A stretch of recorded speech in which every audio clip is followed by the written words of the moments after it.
Good day everybody, it's tea time. I wanted to share a quick story with you that is very powerful in its message and that also might be relevant to you. Allow me to talk about my youngest brother Kim. At the time he was about 10 years of age. I was 19 and already went to university. And I noticed that there's something shifted in this 10-year-old boy. And what it was is he had seen our other brother, Gilles, the one in the middle, he had seen him make cakes on a regular basis in the kitchen back home in Belgium. And the youngest one had observed this and hadn't really said much about it until one day he dove into the kitchen and started making cakes himself too. I didn't think really much of it. One did it, the other one did it. You know, people copy each other. It's all good. That's what brothers and sisters do. I just let this all go, and take its time. This started to not just happen on occasion for Kim. He actually started doing it every single week. And not only did he make at least 2 cakes, if not more, he would also put the cakes wrapped up in a basket that he had mounted on his BMX and then take off. Now, I don't know about you, but when I was about 10 years of age, I started taking a liking in girls. And so I would spend more and more time with girls in the neighborhood. And so I figured, he's doing this to somehow please a girl and win her hand, so to speak.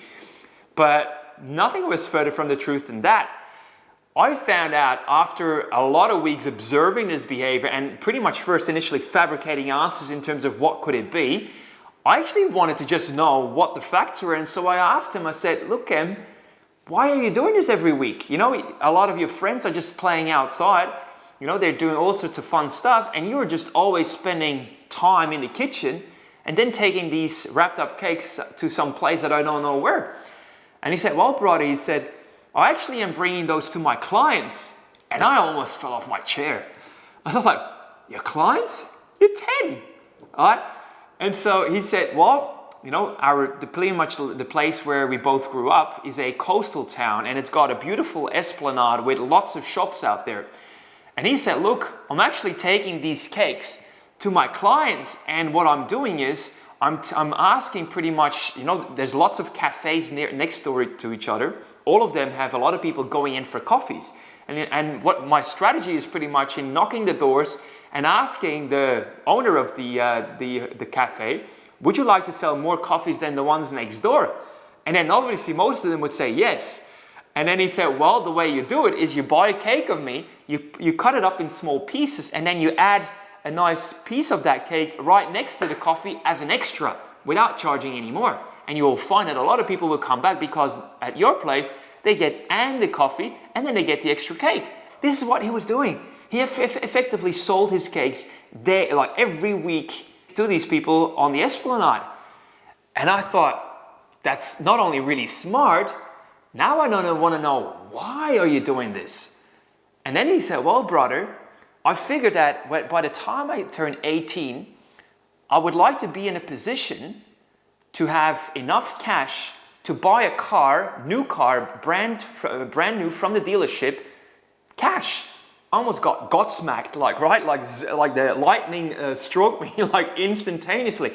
And I was inspired because I thought, how is it that a 10-year-old can have this sort of foresight to plan 8 years down the track and already starting to have put the numbers to it to figure out how much it will take to be able to buy a car outright from a dealership?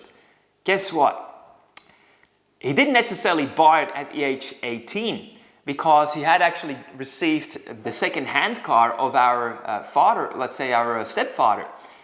But effectively when that second-hand car pretty much died on him, Ken pretty much took the money out of the bank account and went over to the dealership and bought his first Alfa Romeo with full options, cash from the dealership. And that is really inspiring. Now, what does this story really tell him? Or why am I sharing this with you?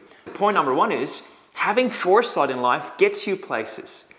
Secondly, is that what happens is when you actually have a specific goal that you're making daily progress towards, week in, week out, not only puts you on the driver's seat you know, whether of the car or something else, but it puts you mentally in the driver's seat, which means you feel more in control, and therefore your self-confidence grows with everything else you do.